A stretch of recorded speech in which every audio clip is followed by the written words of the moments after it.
Bonjour à tous, bienvenue à un nouvel épisode de Communiste en tabarnak. Moi, c'est Vincent. Moi, c'est Gabriel. Et aujourd'hui, on voulait discuter un peu de la crise politique en Angleterre.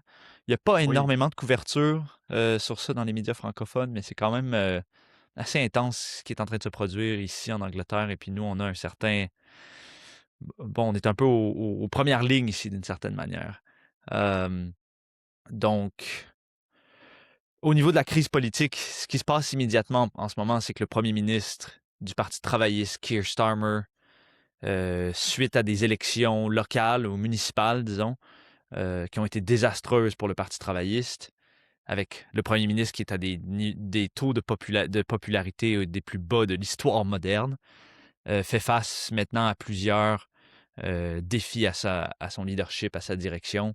Il y a l'aile droite du Parti travailliste qui veut le remplacer, l'aile gauche qui est un petit peu forcée là, de faire quelque chose. Donc, je sais pas, c'est quoi tes premières impressions, toi, cette espèce Ouais. de pièce de théâtre qu'on voit en ce moment à Ouais, ouais. Westminster? Ben, c'est un peu ça, tu sais, c'est vraiment le chaos total. Et c'est tellement déconnecté aussi. Là, tu sais, la crise politique, c'est vraiment une crise dans une petite bulle qui est vraiment Ouais. totalement déconnectée de ce qui est en train de se passer dans le pays, comme pour les gens en général.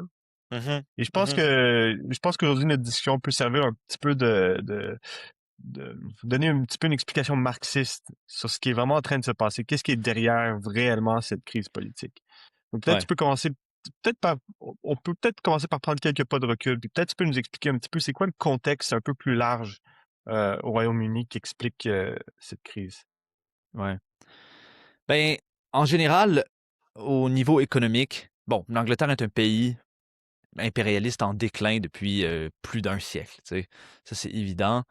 Plus particulièrement depuis la crise économique de 2008 à peu près en Angleterre, la croissance économique est médiocre, la productivité est stagnante, le niveau de vie est en fait en déclin, les salaires sont en déclin. En général, tu as un pays qui est vraiment en décrépitude sur plusieurs aspects, que ce soit les services publics, que ce soit les conditions de vie, la question du logement est absolument inabordable, extrêmement cher. La question des emplois, tu sais, depuis la crise économique de 2008 ou même avant, le nombre d'emplois qui sont précarisés à 0 heure garantie se multiplie. Donc, tu as vraiment une société en déclin et puis une classe ouvrière particulièrement qui voit ses conditions de vie décliner. Euh, Je peux et juste puis, je pense que... t'interrompre, Ouais, mais ce que tu décris, dans un sens, c'est comparable à plus ou moins n'importe quel pays aujourd'hui. Donc, c'est quoi un peu ouais. les caractéristiques, tu sais, particulières au Royaume-Uni? En quoi est-ce que c'est différent, par exemple, de la situation en France, aux Ouais. États-Unis? Ben, franchement, écoute, je sais pas qu'est-ce que tu as en tête, mais pour moi, il y a beaucoup de parallèles quand même à faire avec la situation en France ou avec la situation en Allemagne parce que, bon, tu as la situation économique que j'ai décrite, et puis aussi, d'un autre côté, tu as un parti de droite qui s'appelle Reform en Angleterre qui monte énormément dans les sondages. Je pense qu'en fait, une des grosses différences peut-être avec les États-Unis ou avec la France et l'Allemagne, c'est que depuis les années 80, l'Angleterre s'est vraiment désindustrialisée à une vitesse grand V. Tu sais, l'Angleterre, évidemment, c'est là Ouais. que le capitalisme est né, c'est là que le capitalisme industriel est né. C'était un pays qui était basé sur la production industrielle jusqu'à peu près dans les années 70-80, où vraiment il y a eu un tournant majeur pour de la désindustrialisation. En fait, la classe dirigeante britannique, avec ses vieilles usines, ses vieilles infrastructures, a décidé de se débarrasser de tout ça plutôt que les moderniser. Et puis, à partir des années 80, tu as vraiment une économie qui est de plus en plus organisée autour de la finance, autour de la City of London, qui est vraiment un des cœurs financiers de la planète, genre. Et puis, c'est vraiment ça le moteur de l'économie. Et ce que ça crée un peu, c'est que toute l'économie étant organisée autour de la City, euh, tout ce qui est services publics, infrastructure, investissement dans l'industrie ou dans de la production, vraiment se réduit au minimum ou à presque rien. Ouais. Et tout ce que est l'engin principal de l'économie, ce qu'il veut, c'est des espèces un peu des pyramid schemes qu'on appelle en anglais, des jeux financiers, de la spéculation. Par exemple, une des raisons pour lesquelles le logement est si cher, c'est parce que la bulle immobilière est un des gros facteurs de croissance économique dans ce pays. Et donc, tu as vraiment un. C'est peut-être ça, en fait, la distinction principale entre l'Allemagne, mettons, qui a encore une base industrielle, ou les États-Unis, qui ont quand même une base industrielle, c'est que l'Angleterre s'est vraiment débarrassé beaucoup de sa base industrielle. Et tu as vraiment cette espèce de cœur financier qui est en train, en fait, de dévorer le pays, plus ou moins. Ouais. Euh, Ouais, c'est le néolibéralisme comme partout ailleurs, mais tu sais, poussé juste à l'extrême, à sa ouais. logique extrême, qui va plus loin qu'ailleurs. Mhm. Par exemple, tu sais, c'est un peu drôle parce qu'au Royaume-Uni, euh, on regarde souvent la gauche présente la France comme un exemple positif, ou comme où il y a moins de privatisation, où il y a encore un certain contrôle étatique de Ouais, l'énergie, par exemple. Puis ça ouais, a l'air presque d'un rêve quand tu es au Royaume-Uni parce que parce qu'au Royaume-Uni, ils ont tout privatisé. exact. L'eau, l'eau est privatisée et le résultat, c'est que tu payes une fortune pour l'eau. Mhm. Pas pour avoir des meilleurs services, mais juste pour rembourser la dette Ouais, accumulée par les compagnies privées qui ont rien investi puis qui font juste déverser littéralement de la merde dans les rivières. Tu sais, ouais. c'est vraiment un niveau de décrépitude vraiment extrême Mhm. qui est, bon, c'est pas fondamentalement différent, mais c'est juste plus intense Mhm. euh, qu'ailleurs. Tu sais, ils ont tout Ouais. privatisé, tout privatisé ce que tu peux privatiser. Exact. Mais une des distinctions aussi avec la France, c'est que le mouvement syndical a vraiment été cassé dans les années 80. Ouais, Le mouvement syndical en France, oui, est affaibli, oui, il a subi des défaites, mais il n'a pas été cassé au même niveau qu'il l'a été en Angleterre avec Thatcher et la grève des mineurs britanniques. Une grosse grève qui a duré de plus d'un an et qui a été défaite, malheureusement, pour des raisons qu'on n'expliquera pas aujourd'hui, là, mais et ça l'a vraiment ouvert la porte à une offensive sur tous les fronts, vraiment, du capitalisme néolibéral. Puis ouais, tout privatisé. L'eau, c'est comme tu mentionnais, c'est vraiment un des points focus de ça parce que c'est tellement enrageant. Puis il y a vraiment beaucoup de colère par rapport à ça. Tu sais, des actionnaires ont réussi à mettre en banqueroute une compagnie d'eau, de l'eau, genre. Tu sais, le ouais. bien le plus essentiel et minimal. Genre. Je pense que un des accélérateurs, c'est comme le fonds de pension des professeurs ontariens Ouais, de l'Ontario au Canada. En ouais, tout cas, ouais. Fait que ça, c'est un peu les causes profondes, c'est latentes de ça. Peut-être pas les causes directes, là, mais tu sais, ça fait partie du tableau en général. Euh, ouais. Et donc, donc c'est quoi les conséquences politiques de de cette situation? ouais. Ben, écoute, les conséquences politiques, c'est que de plus en plus, la classe dirigeante britannique est un peu dans une crise de direction, en fait. Depuis le Brexit, dont on peut parler dans quelques minutes peut-être, mais depuis 2015-2016, le nombre de premiers ministres qui se sont succédés, tu sais, qui prennent le pouvoir et qui très rapidement deviennent extrêmement impopulaires et tombent. Je crois que c'est 6 ou 7 premiers ministres en comme 7 ou 8 ans ou quelque chose comme ça. Ouais. C'est rendu, tu sais, plusieurs comparent à l'Italie. Tu sais, il y a vraiment une période d'instabilité dans la dernière décennie, d'instabilité politique, puisque... Et qu'est-ce qui cause ça? C'est vraiment la City of London, d'un côté, ce qu'elle a besoin pour rester compétitive, pour continuer à grossir, c'est de manger encore plus le pays. Elle a besoin d'encore plus de coupes dans les services publics, encore plus de coupes dans les bénéfices sociaux des gens et encore plus d'avantages sociaux et tu sais, de coupes de taxes, par exemple, pour rester compétitive. Mais d'un autre côté, il y a une certaine limite où tu peux couper sans vraiment ouais, attaquer frontalement le niveau de vie des gens en Angleterre. Je parlais que le niveau de vie descend, mais il y a encore une classe moyenne tu sais, qui se maintient. Ce qui est posé un peu pour que la croissance de la City of London continue, c'est vraiment d'attaquer les conditions de vie de cette classe moyenne et d'attaquer aussi, par exemple, les services de santé qui restent peut-être le gros service public qui n'a pas été privatisé complètement encore. Et le problème que ça pose pour les gouvernements, c'est que c'est extrêmement impopulaire. Ça. Donc, les gouvernements l'un et l'autre, et puis ça, c'est vraiment le problème du gouvernement travailliste qui a été élu en 2024, c'est que le gouvernement est paralysé, en fait. D'un côté, la City fait toutes ces demandes-là pour couper, mais de l'autre côté, et c'est particulièrement vrai avec le Parti travailliste, qui est quand même élus historiquement dans la classe ouvrière, dans les milieux ouvriers. D'un autre côté, eux demandent une amélioration immédiate de leurs conditions de vie. Ils demandent, ne veulent absolument pas qu'on coupe davantage dans les bénéfices sociaux, dans les pensions, tu sais, dans les conditions de vie. Alors, le gouvernement est un peu ballotté entre ces deux forces-là. Et Mm. le résultat, c'est qu'il est totalement impotent. Parce que le gouvernement travailliste, particulièrement le gouvernement travailliste actuellement, c'est le gouvernement qui a suivi la direction de Corbyn à la tête du Parti travailliste. Corbyn, bon, pour l'histoire courte, était un travailliste de gauche qui a gagné la direction du Parti travailliste en 2015. Toute la classe dirigeante a plus ou moins lancé une campagne contre lui sur l'antisémitisme et finalement, il a terminé sa direction sans devenir premier ministre, un peu en échec.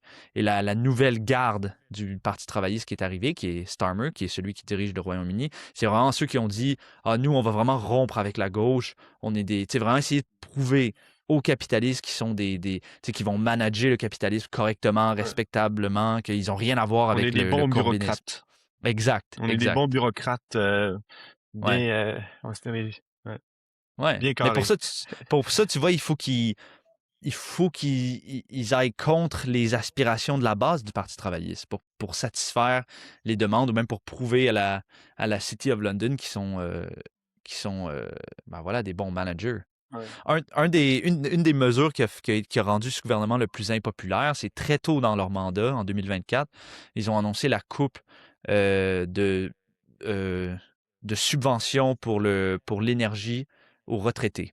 C'est un petit programme social qui donne tu sais, une petite subvention aux retraités pour les aider avec leurs coûts d'énergie. Un truc tout petit, genre. Puis eux, ils ont coupé ça parce que ils voulaient montrer au marché qu'ils sont durs, qu'ils vont prendre les décisions difficiles.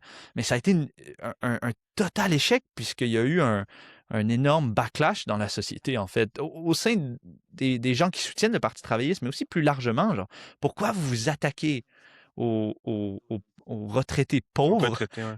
Ouais. Tu sais, c'est quoi qu'est-ce que vous faites? Tu sais?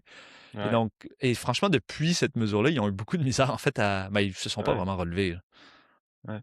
C'est vraiment la conséquence du blairisme et du thatcherisme qui a vraiment pourri toute la structure de l'économie. Tu sais, tout ce Ouais. qui est en dessous un peu, c'est tout pourri. Il faut des investissements massifs à Mhm. tous les niveaux, mais ils peuvent pas vraiment se permettre de faire ces investissements-là parce qu'ils sont Ouais. tenus un petit peu par la gorge, par leurs créanciers, qui sont tous en- tu sais, beaucoup sont étrangers, puis ils font juste sortir leur argent dès qu'il y a un peu de problème au Royaume-Uni. Ouais. Donc, ça crée une situation vraiment instable. Je pense que Starmer lui-même, il a fait une déclaration où il dit, tu sais, je tire des leviers, mais il n'y a rien qui se passe. Tu sais. Je tire des leviers du gouvernement, mais il n'y a rien qui se passe. Puis c'est Mhm. vraiment ça, c'est vraiment le résultat. C'est comme, c'est pourri en dessous. Ouais. Donc, tu as un niveau de richesse formelle qui est encore assez élevé à cause de la spéculation comme capitaliste, mais en réalité, comme la vraie base de l'économie est toute pourrie. Mhm. Exact. Exact. C'est drôle parce que le premier ministre qui est là actuellement, Keir Starmer, c'est un Blairite, en fait. Il cherchait à recréer Blairite, c'est en référence à Tony Blair, évidemment, qui était premier ministre je crois, de 1999 ou 97 à la fin des années 2000. Puis, tu sais, c'était vu comme une période dans l'histoire de l'Angleterre comme de prospérité relative, en fait. Ah ouais. Blair, bon, c'est pas qu'il est populaire à cause de la guerre en Irak, notamment. Il y a beaucoup de gens qui le Ouais, pas détestent. du tout. Mais il y a quand même une certaine partie de la population qui regarde à l'époque de Blair, notamment dans le Parti travailliste, comme, tu sais, tu sais, ils ont gagné plusieurs élections avec des scores assez hauts. Il y avait, quoi, 2% de croissance, etc. Il y avait un certain développement économique. Mais et puis, tu sais, les gens autour de Starmer qui sont franchement particulièrement de niveau politique assez bas, là, franchement, c'est un peu les bas-fonds là, du technocratisme. Eux, ils pensaient dans leur tête qu'ils allaient revenir au pouvoir, puis en mettant des gens, tu sais, adult in the room, qui parlent les adultes dans la salle, puis en ayant l'air sérieux et tout ça comparé aux années désastreuses du Parti conservateur. Ben, tout à coup, l'économie allait juste recroître comme ça et puis il pourrait un peu surfer sur 2% de croissance. Mais tu sais, Ouais, évidemment, il y a une différence entre les années 2000, où c'était l'époque un peu de la mondialisation, de l'hégémonie américaine, où franchement, tu n'avais pas besoin de faire grand-chose pour booster la croissance économique, puisqu'il y avait une explosion du commerce mondial. Et aujourd'hui, évidemment, où la mondialisation est en train ouais, des États-Unis, en fait, mettre la hache dedans, ce qui, évidemment, comprime la croissance économique partout. Euh, ouais. Donc, parle-nous un petit peu de Farage. ouais, Plusieurs personnes ont sûrement entendu déjà parler tu sais, ce qui est appelé ici le parti d'extrême droite, ouais. de Reform UK, de Farage. Ouais. Nigel Farage, c'est une figure énorme dans la politique britannique. Ouais. C'est un membre du Parlement, mais il est membre du Parlement seulement depuis 2024. Avant, il n'était même pas membre du Parlement, mais quand même, sa présence faisait ombre à peu près tous les partis. Essentiellement, Farage, il a commencé sa carrière comme vraiment en poussant l'anti-Union européenne dans les années 90 déjà. Euh, sur les marges de la politique, mais progressivement, son discours a commencé à être de plus en plus populaire. Tu sais, ce qui se passe, c'est qu'il y a, comme je disais, il y a d'énormes pans de la population, notamment dans la classe ouvrière, qui sont de plus en plus appauvris et puis qui sont en colère, en fait, contre le statu quo libéral, contre ces années de blairisme, puis aussi du Parti conservateur, franchement, où la croissance économique était basée sur la désindustrialisation, aussi sur l'importation d'un nombre croissant d'immigrants. Ça, c'est un point qu'on doit souligner quand même. Le modèle néolibéral britannique dépendait aussi du cheap labor, en fait, immigrant, d'abord venu de l'Union européenne, puis ensuite de d'autres pays, avec des chiffres d'immigration qui grossissent. Et puis, tu sais, il y a une certaine réalité que quand tu fais venir énormément d'immigrants dans un pays en pourriture, où il y a la pénurie de ressources, où les gens sont de plus en plus pauvres, ça crée un peu un cocktail explosif. Et puis, Farage, en fait, a construit un peu son, son parti politique, son option politique sur ce ressentiment-là, en le dirigeant contre l'Union européenne, contre l'espèce de libéralisme woke et contre l'immigration, évidemment. Ouais. Ça fait 2 étés qu'il y a des émeutes à chaque été et c'est concentré contre les immigrants. Ouais, Et donc, ce qu'ils ont fait ici, c'est qu'ils prennent des réfugiés et ils envoient mhm. dans certaines des villes les plus pauvres et désindustrialisées du pays et ils leur donnent pas de travail, rien à faire toute la journée. Donc, ils Ouais, sont juste dans des hôtels et ils prennent aussi des lieux publics ou des hôtels ouais. de ces communautés pauvres et ça Mais crée vraiment exactement ouais, ils ouais, reçoivent de l'argent du juste, gouvernement aussi, très peu, ouais, à peu comme 10 pounds par semaine, ce ouais, qui est rien, mais ouais, disons qu'ils reçoivent des subventions. ouais. Et donc, Et ça puis, crée juste des cocktails super explosifs et qui se transforment en émeutes racistes. ouais, Et donc, ouais, c'est un climat assez pourri. L'année dernière aussi, il y a eu une énorme manif parce qu'à la droite de Farage, on a aussi Tommy Robinson, ouais, qui est lui plus le côté tu sais, action de rue, tu sais, ouais, vraiment démagogue, plus ouvertement raciste, ouais. quand même à la droite de Farage, Mhm, qui mobilise des centaines de milliers de personnes dans les rues. Il mhm, y a eu une manif l'année dernière en septembre qui était absolument énorme ouais, de racistes. ouais, exactement. Mais en même temps, tu sais, faut voir un peu les contradictions aussi. Oui, c'est raciste, oui, c'est ultra chauviniste, je l'appelle, mais en même temps, il tape dans une vraie colère, notamment Ouais, parmi des milieux de classe ouvrière ou des villes désindustrialisées où il y a une vraie colère légitime, en fait. Il y a une vraie colère de classe même, que évidemment la gauche, que ce soit le Parti travailliste ou même l'extrême gauche, avec laquelle elle n'est pas capable de connecter, ou en fait ouais, ignore plus ou moins, et puis laisse en fait des pans entiers de la société à l'extrême droite. Euh, ouais. C'est beaucoup dirigé contre, justement, c'est ce qui est vu comme les élites urbaines qui font juste leur prêcher la bonne morale, alors exact, que la réalité de leur vie se désagrège exact, continuellement. exact. Et c'est vraiment ça le terreau de l'extrême droite en Angleterre. Ouais. Puis c'est Et vraiment donc, juste pour noter ouais, aussi, beaucoup de gens qui votent pour Reform ou même qui se tournent vers Tommy Robinson, notamment dans la classe ouvrière, souvent, ça va être des anciens électeurs du Parti travailliste. Ça va être des gens qui ont... Parce que dans les communautés de classe ouvrière, le Parti travailliste était hégémonique pendant un siècle. C'est des gens qui ont voté travailliste pendant un siècle. Et puis, avec le tournant blairiste, avec cette espèce d'hostilité à la classe ouvrière et puis cette espèce d'émulation là, des élites libérales des villes, beaucoup d'entre eux ont tourné le dos au Parti travailliste et ont vraiment se sont vraiment dirigés vers la droite. Excuse-moi. ouais. Et donc, oui, la crise, le chaos politique qu'on voit en ce moment, c'est vraiment directement causé par le résultat électoral, où c'est justement le parti de Farage qui a vraiment gagné massivement aux dépens principalement des conservateurs et du Parti travailliste. Ouais, ouais. Euh, Ça, c'était le 7 mai, il- les élections municipales, puis ouais, vraiment un désastre pour le Parti travailliste. Puis ouais, vraiment, un Reform qui a gagné quoi, 1400 et quelques postes dans différentes municipalités. Labour qui a perdu plus de 1000 de ses councillors, qu'on appelle, là, ces espèces de représentants municipaux. Euh, et donc, ouais, un choc assez important. Et donc, regardons l'autre côté de l'échiquier politique. Qu'est-ce qui se Ouais, passe au ouais. niveau de la gauche? Parce qu'il y a une montée de la droite, mais il y a aussi certains mouvements au niveau de la gauche. Donc, qu'est-ce qui se passe à Ouais, ce niveau-là? ben l'élection de Starmer qui a vraiment cherché à droitiser le parti, à aller contre sa base un peu social-démocrate, a vraiment ouvert un vide, en fait, à gauche du Parti travailliste dans les 2 dernières années. Euh, il y avait le projet de Jeremy Corbyn qui voulait créer son propre parti. Peut-être on y reviendra dans quelques minutes parce que, en fait, ça a été un total échec. Et en fait, ce qui a rempli le vide dans les derniers mois, c'est le Parti vert. Le Parti vert a vu une explosion assez massive de ses membres. Je pense a triplé son nombre de membres et monté des sondages de quelques pourcents à maintenant, dans certains sondages, 15-20% des fois maintenant. Et puis ça, c'est en partie parce qu'ils ont un nouveau chef qui s'appelle Zach Polanski, euh, qui a une certaine aura de popularité. Mais peut-être, Gab, on s'est déjà parlé de ça. Peut-être toi, tu devrais un peu plus nous parler de Zach Polanski. J'aimerais ça entendre ton opinion. Zach Polanski. Écoute, la première chose qu'il faut comprendre, c'est que les Verts, en ce moment, en Angleterre, c'est pas la même chose que les Verts ailleurs en Europe. Tu sais, Ouais, c'est vrai. qui ont vraiment, sont assez centristes. Tu sais, les Verts en Allemagne, qui sont ultra pro-OTAN, guerriers, etc. Et donc, les Verts en Grande-Bretagne ont jamais eu vraiment ce genre de succès. Et ils étaient vraiment un parti assez marginal.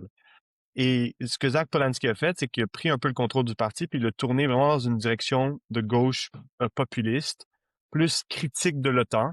C'est ce qu'il veut, lui, c'est un OTAN européen sans Donald Trump, en gros. Ouais. Euh, et, euh, et aussi plus pro-palestinien. Il dit qu'il est juif antisioniste, Mhm. etc. Donc, il y a ce côté-là, virage à gauche quand même important du parti. Ceci dit, ça reste un parti vert, tu sais. Ça reste un parti vert et lui-même en tant que figure politique, c'est vraiment comme c'est vraiment une espèce d'aventurier, tu sais. C'était un acteur. Non, d'abord, il était un hypnothérapeute. Ouais, il hypnotisait Et des gens. il y a toute une histoire où un scandale parce que il a fait une entrevue il y a plusieurs années de ça où il a promis à une femme qu'il pouvait il était d'accord de faire une expérience avec une femme pour essayer de l'hypnotiser pour que ses seins grossissent. Donc c'est toute une histoire autour de ça. Euh, c'est un acteur. Après, il est devenu membre du parti Lib Dem, qui est un parti juste Libéral-démocrate. vraiment centriste de la pire espèce. Et alors qu'il était membre de ce parti-là, il était vraiment contre le Parti travailliste de Corbyn, parce que lui, il est évidemment super pro-UE, et aussi à cette époque-là, il était sioniste. Et donc, tout à coup, maintenant, il est dans le Parti vert, et tout à coup, c'est devenu comme la figure de proue de la gauche, et tu sais, le guerrier, tu sais, tu sais, de la gauche populiste.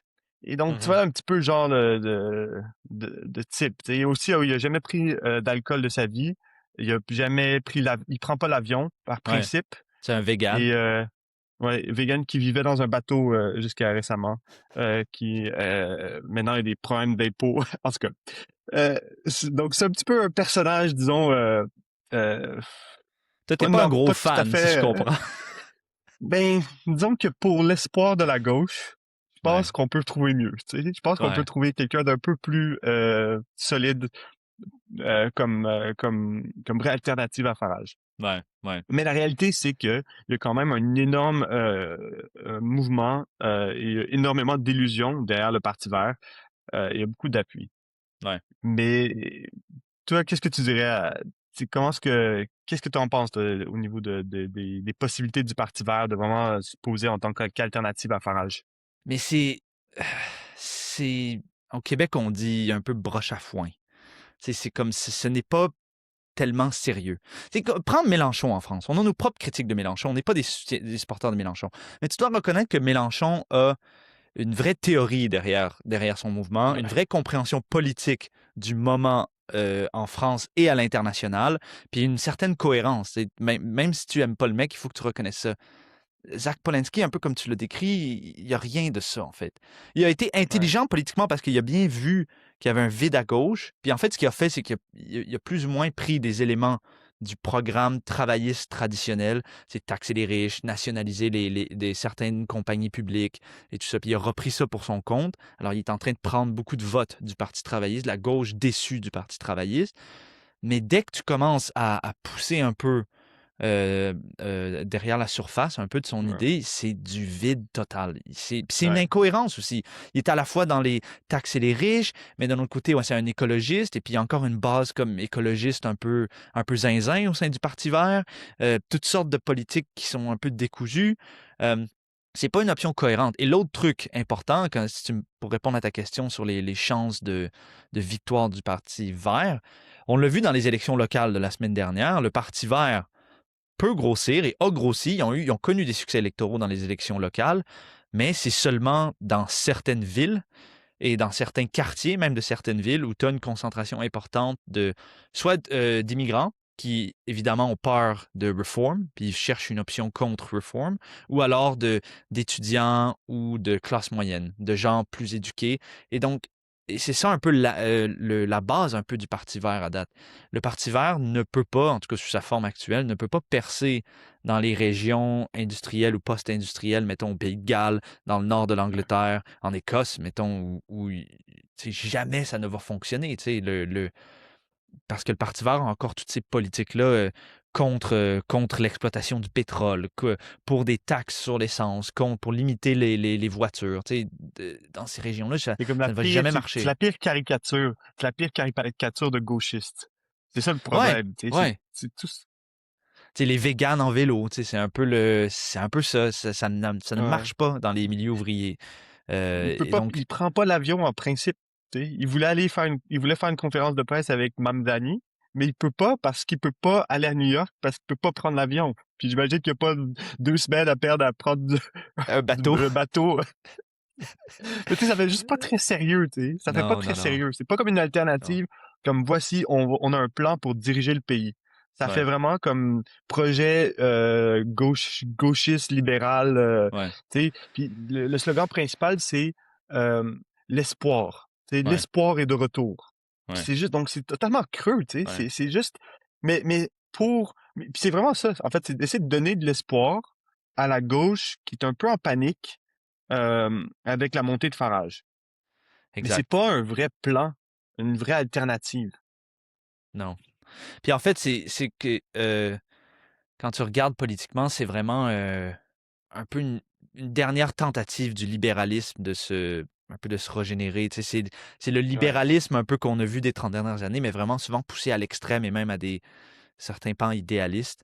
Et ouais, puis, donc, c'est pas une option qui est cohérente ou qui veut vraiment fonctionner. En fait, ce que tu as besoin en Angleterre, c'est d'une option qui est basée vraiment sur la classe ouvrière, socialiste, et puis qui est capable vraiment d'aller chercher parmi la base des gens qui soutiennent Reform, parmi ces milieux de classe ouvrière qui soutiennent Reform, et aussi la base traditionnelle du Parti travailliste, puis fusionner ça sous un ouais, programme vraiment ouvrier, puis dirigé contre la City, contre les banques et le capital financier qui est en train vraiment de piller le pays. Genre.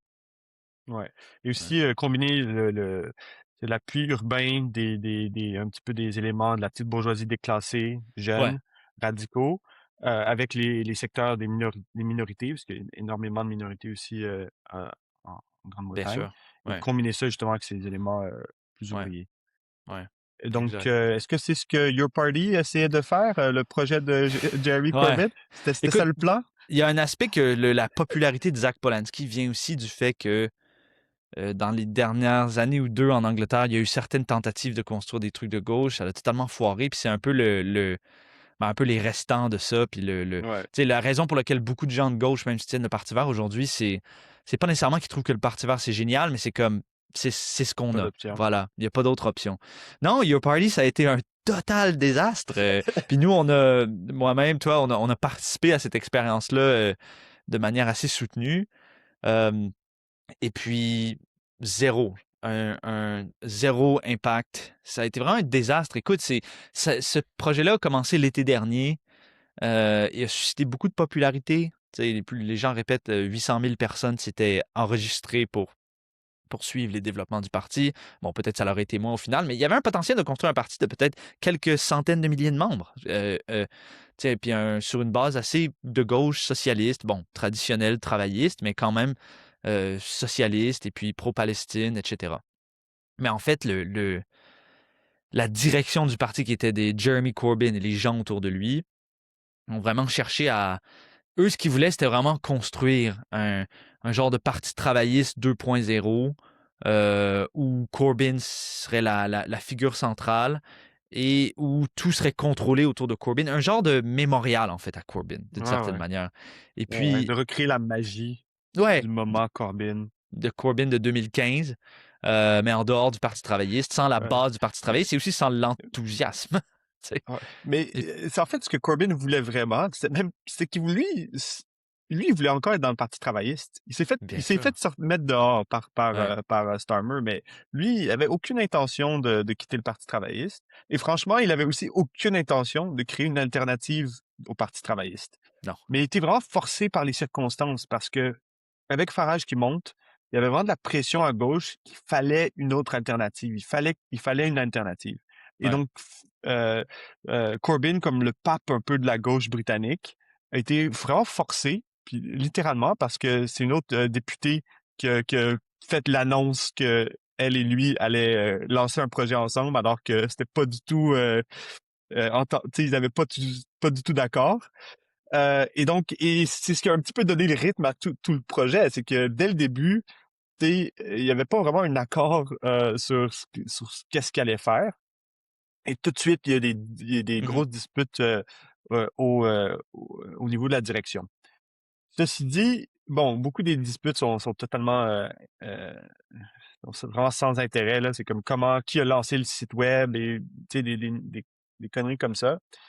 Mais il y avait une dynamique politique qui s'est développée au cours de tout ce processus, où tu avais une aile gauche dirigée par une députée qui s'appelle Zara Zultana, qui vraiment développé une aile gauche, comme vraiment avec une des positions claires contre l'OTAN, contre le sionisme. Elle, c'était carrément la nationalisation de toute l'économie, y compris comme tous les commerces, tout, genre, c'était assez... elle parlait, en fait, elle a pris le discours de l'extrême gauche, parce que beaucoup de l'extrême gauche a participé dans le projet de Your Party. Elle a pris vraiment plus ou moins le programme de l'extrême gauche britannique comme son programme. Donc, ça a un petit peu, c'était un petit peu la forme politique des tensions. Mhm. Ouais, exactement. Mais encore là, le problème de Sultana, c'est qu'elle avait tout ce beau programme, mais elle voulait pas mener une lutte contre Ouais, les politiques de Corbyn. Tu sais, Corbyn, lui, il voulait un parti, ouais, une espèce d'alliance wishy-washy, un peu inoffensive par rapport à la classe dirigeante. Zara Sultana poussait ces politiques-là, mais elle a pas mené une bataille contre Corbyn. Elle voulait la coexistence de ces deux ailes-là. Corbyn, qui voulait son petit ouais, mémorial, son petit truc à lui, a plus ou moins réussi à la marginaliser puis à marginaliser la gauche. Et puis, en fait, récemment, il y a quelques semaines, ils ont le, le- la direction du parti qui est dominée par les Corbynistes a expulsé tous les groupes de gauche du parti. Tout groupe qui est ouais, socialiste, tout ça a été est interdit.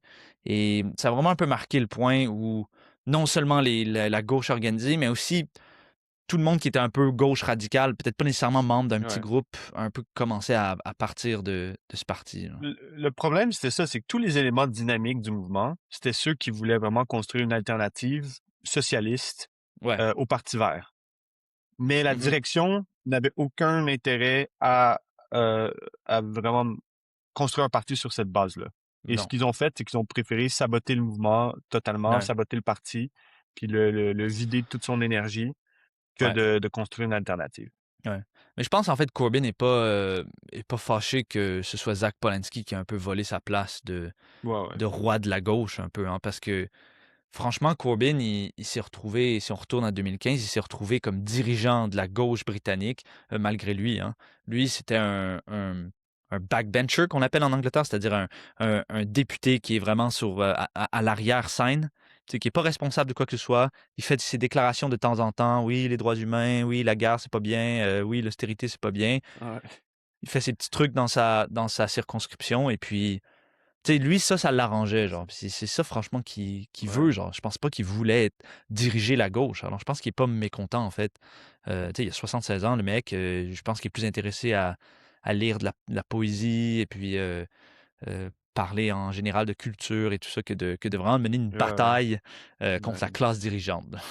Donc, Oui, puis il aime se faire acclamer par des, tu sais, une clique ouais. d'adulateurs. Ouais. C'est quoi, toi, un peu comment tu vois la situation? Bon, on a parlé de Your Party, tout ça, si on revient un peu dans le portrait large de la situation politique aujourd'hui en Angleterre, comment tu vois un peu Ouais, les choses évoluer prochainement? ben c'est dur parce que c'est une situation qui est difficile parce que, comme on a expliqué un peu, le, le, la- le contexte actuel est vraiment défini par toutes les politiques néolibérales de la dernière époque. Donc, à la fois toutes les privatisations, mais aussi dans une enveloppe vraiment de libéralisme social aussi. Mhm, Et donc, c'est toute cette enveloppe-là qui est en train de s'écraser. Mais le problème, c'est qu'avec le Parti vert, puis avec le positionnement de la gauche, c'est vraiment essayer de sauver les meubles, d'essayer de sauver ce même statu quo. Donc, même s'ils parlent un petit peu plus à gauche, c'est vraiment leur vraie perspective, c'est vraiment juste de maintenir ce statu quo en vie contre la menace de Farage. mhm, Mais ce statu quo a aucune base tu sais, pour se perpétuer. On est vraiment à un point de non-retour. mhm, Je pense que ce qui va probablement se passer, et c'est ce que plusieurs disent, c'est que Starmer va se faire sortir. Il va y avoir un certain mouvement vers la gauche du Parti travailliste. En fait, ils n'ont pas le choix parce que en perdant des votes chez les Verts, euh, ça, ça fait d'eux un parti qui est vraiment pas viable électoralement. mhm. Et je pense qu'il y a une bonne chance qu'aux prochaines élections, il va y avoir une certaine entente entre la gauche centriste, un peu comme la NUPES ou le Nouveau Front populaire en France. Hmm.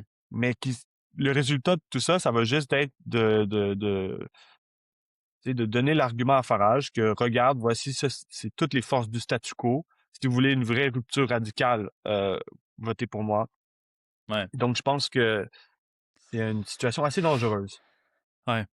En effet, j'ai l'impression que le Parti travailliste s'est tellement mis dans une position impossible que peu importe ce qu'ils font, ça va être un désastre en fait. Ouais, Si Keir ouais, Starmer reste premier ministre, qui est franchement, je crois pas que ça va arriver, là, ça va être un désastre parce que ouais, c'est le premier ministre le plus détesté de l'histoire moderne du pays. Si la droite prend le pouvoir, ce qui est je crois aussi peu probable, ça va être encore pire parce que ça va juste continuer le même ouais, cours établi par Starmer. Mais si la gauche prend le pouvoir, puis là, quand on dit la gauche du Parti travailliste, soyons, ouais, soyons mesurés, hein, c'est genre le PS en France. Tu sais, c'est des gens qui parlent un petit peu à gauche de temps en temps, mais qui sont, ouais. tu sais, c'est pas des bolcheviks, là. C'est vraiment Des les, invertébrés professionnels. ouais, c'est vraiment les mous sociodémocrates qui, on va payer la dette, on va peut-être donner un petit peu d'argent ici et là. Et je pense que ça va être un désastre si quelqu'un du parti, de la gauche du Parti travailliste prend le pouvoir parce que, justement, je pense que ça va être un désastre économique et ça va vraiment faire nuire la gauche en général, en fait, pour peut-être toute Ouais, une période. Donc, je pense que c'est très difficile. Puis je pense qu'à l'extrême gauche, c'est assez dur parce que la montée du Parti vert et la destruction de Your Party, ce que ça le fait, c'est que ça le. Tu sais, quand Your Party a commencé à être populaire, il y a eu un peu une fenêtre qui s'est ouverte dans le pays, très courte, où il y avait une possibilité qu'une option ouvertement socialiste devienne un peu un facteur dans la politique britannique. Mais cette fenêtre-là s'est refermée assez rapidement, bon, à cause des raisons qu'on a expliquées. ouais, Et là, il n'y a pas, il y a pas cette opportunité-là en ce moment. Il n'y a pas cette ouverture-là, du moins en ce moment, pour une option socialiste ouais, radicale qui puisse changer un peu la donne politiquement. On est pogné avec les Verts. ouais. Il y a aussi une petite ouverture sous les attaques de Corbyn. Ça a un peu poussé la gauche ensemble, l'extrême gauche ensemble. Il Ouais. y avait aussi une petite ouverture pour une vraie collaboration au sein de l'extrême gauche, tu sais, des vrais débats. Mhm. Il y a eu un petit moment où ça s'est produit, mais Ouais. avec tu sais, le parti qui s'est désintégré, cette fenêtre s'est Ouais. fermée aussi. Ouais, mais il y a encore certains endurcis Ouais, qui essaient de collaborer encore, de ramasser les ouais, morceaux. On en fait partie, on essaie de travailler avec d'autres ouais. personnes, mais disons que c'est pas facile Mais parce que c'est clair qu'on n'aura c'est pas un truc, on va pas former un parti de masse ou même avec une masse non, critique, tu sais.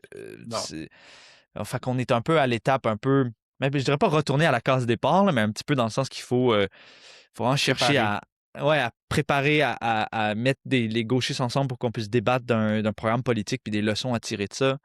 Je pense Ouais. un des aspects que j'aimerais souligner, comme on parle un peu de l'extrême gauche ici puis du futur, c'est, tu sais, on a beaucoup de gens qui viennent de la France. Je pense qu'un des problèmes majeurs de l'extrême gauche britannique, c'est comme, elle est totalement déconnectée de la classe ouvrière, en fait. Tu sais, en France, c'est un problème aussi, mais tu as quand même une compréhension qu'il faut aller à la classe ouvrière. Puis, tu sais, les principales organisations d'extrême gauche ont des implantations ouvrières ben, assez importantes Ils relativement à sont leur dirigés poids. par des ouvriers. Ouais, ouais. En Angleterre, pas du tout. La gauche, elle est formée par des classes moyennes, des petits bourgeois, des étudiants, euh, très, très, très peu d'ouvriers. Et non seulement ça, mais il n'y a pas vraiment conscience aussi que c'est un problème, là. C'est un truc qu'on Non. pousse énormément dans la gauche, qu'il faut se tourner vers la classe ouvrière, que ce soit dans les grandes villes, mais aussi en dehors des grandes villes. Et le travail dans les syndicats qui est fait, c'est au niveau presque exclusivement de l'appareil. Ouais, Tu sais, donc, c'est dans des sièges du comité exécutif national, souvent, ouais, ouais, que la gauche et que l'extrême gauche fait son travail. ouais, Donc, ouais. Mais totalement déconnecté de la base, genre. ouais, ouais, Totalement déconnecté de la absolument, base. Et absolument. donc ça, c'est Donc, un problème. peut-être rapidement, juste peut-être pour commencer à conclure, peut-être rapidement, est-ce que tu peux faire un topo juste des principales organisations d'extrême gauche Ouais. en Angleterre, Ah, au en Royaume-Uni? Angleterre, il y en a beaucoup. Les principales, disons. Ouais. Écoute, t'as le Parti communiste révolutionnaire. Il y en a un en France aussi. C'est un peu en fait leur siège, leur centre est ici. Ça, c'est une des plus grosses. T'as le Parti socialiste, qui est la section britannique du Comité pour une internationale ouvrière. Ils sont aussi basés en Angleterre. Ouais, Ensuite, tu as le Socialist Workers Party, le Parti socialiste ouvrier, qui sont la tendance Tony Cliff. Ça, c'est peut-être ouais, les trois plus grosses organisations dites trotskistes au ouais. Royaume-Uni. Ensuite, on a une pléthore de plus petites, dont nous, la Spartacus League, mais tu as aussi, je sais pas moi, t'as le Alliance for Workers' RS21. Liberty, RS21, Party for Socialist Equality. Écoute, j'en manque Ouais. sûrement. Ensuite, tu as quand même une gauche stalinienne. Je sais pas si vous voulez dire quelque chose ou... Ouais, ouais, juste au niveau de leur orientation politique, t'as Ouais, le Parti communiste révolutionnaire. Leur orientation, eux, c'est vraiment de pas intervenir vraiment dans les luttes ouais, comme facteur, explicitement. et c'est de recruter des jeunes et de faire de la formation. Et c'est Ouais. un peu leur seule activité. Ben, ils Bon, sont le une fois de parti temps des en temps, ils vont campus. participer à une manif. Ouais. Ouais. Ils sont le parti des campus, Mais vraiment. c'est vraiment un esprit de cercle. C'est vraiment Ouais. donc, ils n'ont pas essayé d'intervenir du tout dans tout le processus de, de Your Party. Ouais. Euh, le CWI, ce que nous on appelle les TAFistes, Ouais. eux, c'est ils se démarquent un peu parce qu'ils s'intéressent à la classe ouvrière un peu plus Ouais. et aux syndicats, Mhm. mais leur activité est vraiment concentrée dans la bureaucratie syndicale et ils supportent en fait ouvertement des bureaucrates syndicaux, Ouais. les principaux, tu sais, même pas des oppositionnels. Ouais. Les cliffistes, eux, sont vraiment devenus comme l'infanterie libérale, tu sais, antiraciste. Mais ce qu'ils font, c'est euh, plus que la menace de droite monte, plus qu'ils deviennent juste des libéraux ouverts.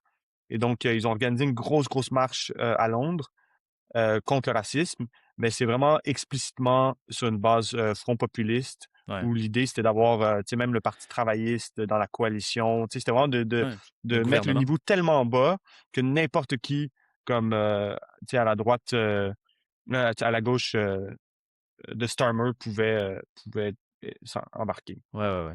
Mais c'est eux qui ont organisé la manif, mais la manif, donc c'est le Parti socialiste ouvrier qui organise la manif, mais il y a rien de socialiste particulièrement à cette manif-là. Ils font juste un peu le travail de terrain, mais l'espèce d'alliance qu'ils ont construite qui s'appelle Together Alliance, ça s'appelle Ensemble.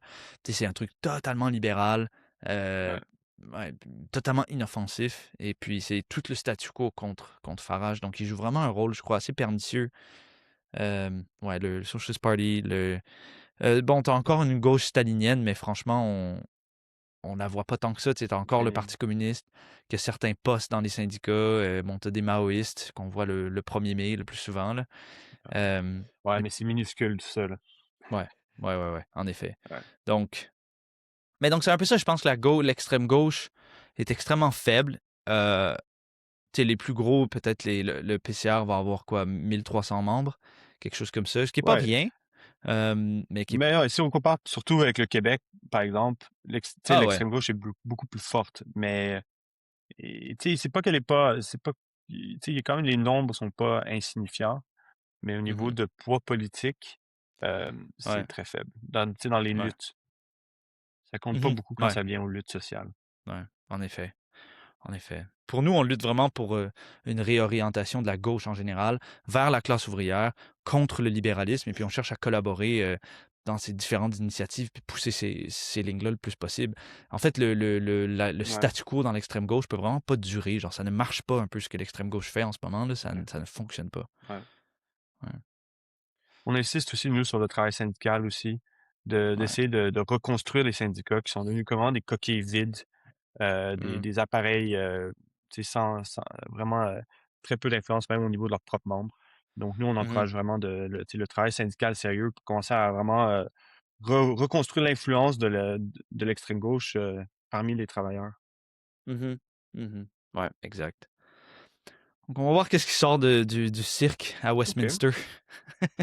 Et puis, on pourra toujours Ouais. revenir ou recommenter vos développements. Je ne sais pas si tu avais d'autres points à ajouter ou.